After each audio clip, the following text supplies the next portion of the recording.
Hello दोस्तों, नमस्कार। स्वागत है आपका इस उत्तराखंडी संस्कृति चैनल में, जिसमें मैं आपको देवभूमि उत्तराखंड के बारे में बताने का प्रयास करता हूँ।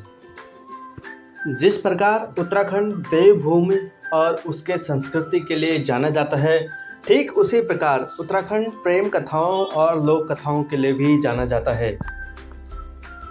उन्हीं प्रेम कहानियों में से एक प्रेम कहानी मैं लेकर आपके सामने हाजिर हूँ, जिस प्रेम कहानी का नाम है राजुला मालुशाही। दोस्तों, इस वीडियो को आखिरी तक ज़रूर देखना, क्योंकि इसमें राजुला मालुशाही की वीडियो बहुत ही इंटरेस्टिंग होने वाली है, जिसमें आपको पता लगेगा कि कैसे राजुला मालुशाही की ये अमर प्रेम कथा पूरे दुनिया में जानी जाती है।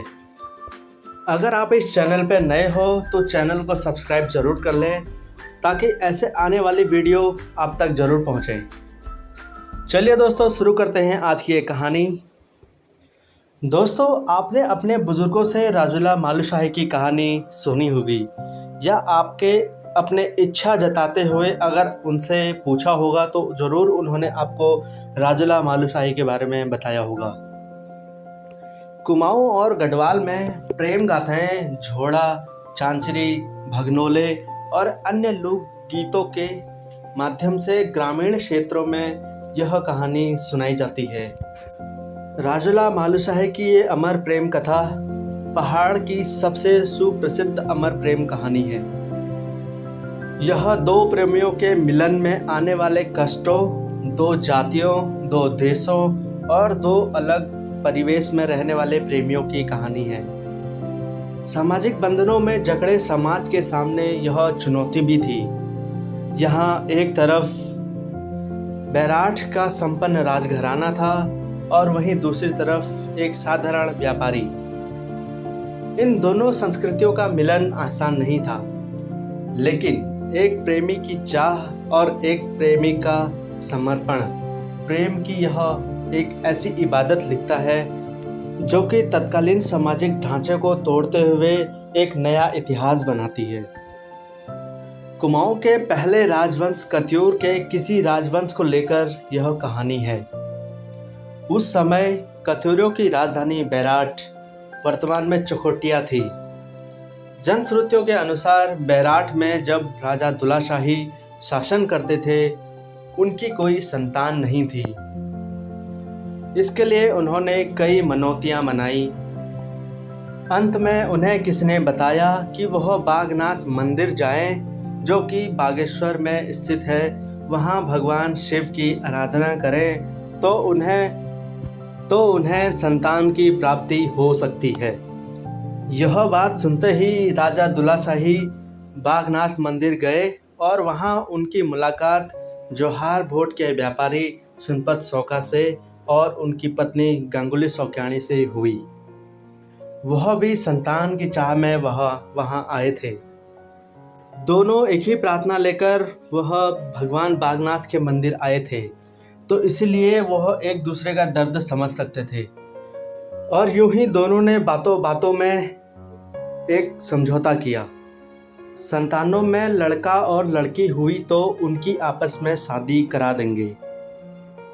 दोनों खुशी खुशी घर लौट आए और उसके बाद भगवान बागनाथ की कृपा से बैराठ के राजा का पुत्र हुआ और उसका नाम मालुशाही रखा गया। सुनपत सौका के घर में लड़की हुई, जिसका नाम राजुला रखा गया। पुत्र जन्म के बाद राजा दुलाशाही ने ज्योतिष को बुलाया और बच्चे के भाग्य पर विचार करने को कहा। ज्योतिष ने बताया, हे राजा, तेरा पुत्र बहुरंगी है, लेकिन इसकी अल्प मृत्यु का योग है। इसका निवारण करने के लिए जन्म के 5वें दिन इसका विवाह किसी नौरंगी कन्या से करना होगा। राजा दुलाशाही ने अपने पुरोहित को जोहार भेजा और उसकी कन्या राजुला से ब्याह करने की बात की। सुनपति तैयार हो गए और खुशी खुशी अपनी नवजात पुत्री राजुला का प्रतीकात्मक विवाह मालुशाही के साथ कर दिया। लेकिन विधि का विधान कुछ और ही था।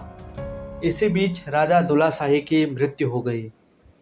इस अवसर का फ़ायदा उठाकर दरबारियों ने यह प्रचार कर दिया कि जो बालिका मंगनी के बाद अपने ससुर को खा गई, अगर वह इस राज्य में आएगी तो अनर्थ हो जाएगा। इसलिए मालूशाही से यह बात गुप्त रखी गई। समय बीतता गया। जहाँ मालूशाही बाल्य अवस्था से किशोरा अवस्था में कदम रखने लगे थे, वहीं जौहार भोट में राजूला का सौंदर्य लोगों में चर्चा का विषय बन गया था। वह जिधर भी निकलती थी उसका सौंदर्य सबको अपनी ओर खींचता था। धीरे धीरे दोनों जवान होने लगे। राजूला जब युवा हो गई तो सुनपति शौका को लगा कि मैंने इस लड़की को रंगीली बैराट में ब्याहने का वचन दिया था, लेकिन वहाँ से कोई खबर नहीं आई। यही सोचकर वह चिंतित होने लगा। एक दिन राजूला ने अपनी माँ से पूछा कि माँ, दिशाओं में कौन सी दिशा सबसे उत्तम है? पेड़ों में कौन सा पेड़ सबसे बड़ा है? गंगाओं में कौन सी गंगा सबसे महान है? देवों में कौन से देव सबसे बड़े हैं? राजाओं में कौन सा राजा सबसे महान है? और देशों में कौन सा देश सबसे महान है? तब उसकी माँ ने उत्तर दिया, दिशाओं में पूरब दिशा सबसे उत्तम है, जो नौखंडी पृथ्वी को प्रकाशित करती है। पेड़ों में सबसे बड़ा पीपल का पेड़ है, क्योंकि उसमें देवता वास करते हैं। गंगाओं में सबसे महान भागीरथी है, जो सबके पाप धोती है। देवताओं में सबसे बड़े महादेव हैं, जो आशुतोष हैं। राजाओं में सबसे महान रंगीला राजा मालूशाही है, और देशों में देश रंगली विराट है।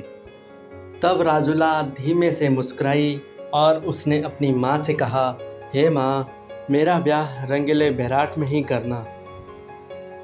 इसी बीच हूण देश का राजा विखीपाल सुनपति शौक के घर आया और उसने अपने लिए राजूला का हाथ मांगा और सुनपति को धमकाया कि अगर तुमने अपनी कन्या का विवाह मुझसे नहीं किया तो तुम्हारे देश को उजाड़ देंगे। इस बीच में मालूशाही ने सपने में राजूला को देखा और रूप को देखकर मोहित हो गया। उसने अपने सपने में ही राजूला को वचन दे दिया कि मैं तुम्हें ब्याह कर लाऊंगा, और यही सपना राजूला को भी हुआ।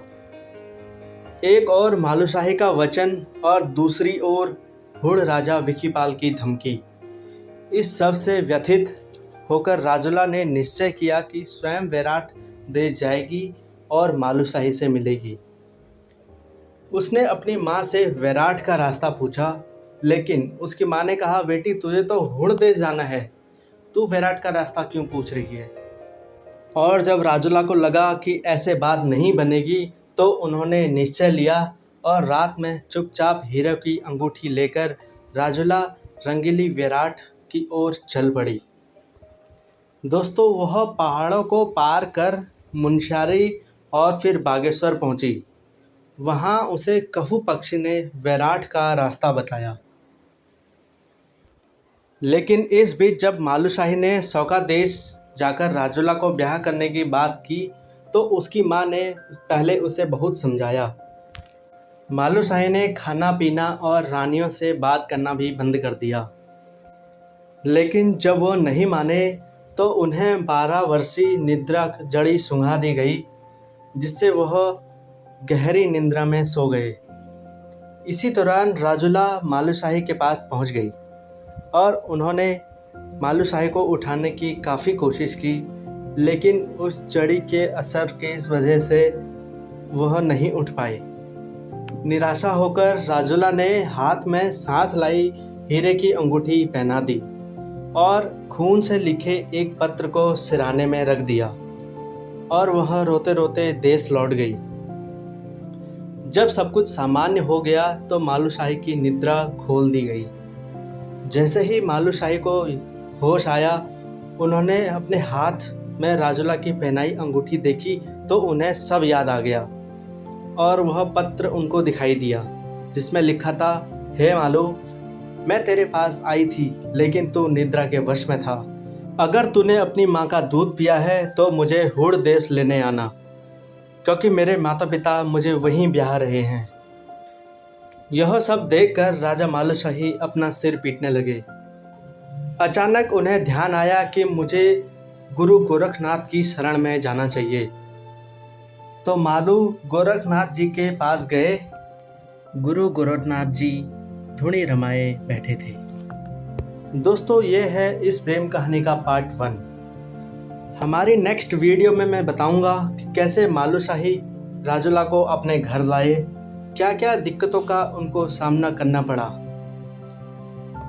बहुत जल्द इस प्रेम कहानी का भाग 2 आएगा।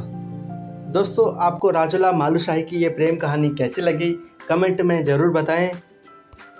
अगर आपको ये वीडियो अच्छी लगी तो इसको लाइक करना ना भूलें और इस वीडियो को ज़्यादा से ज़्यादा शेयर करें ताकि ये प्रेम कहानी सभी लोगों तक पहुँचे। तब तक के लिए धन्यवाद। जय देवभूमि उत्तराखंड।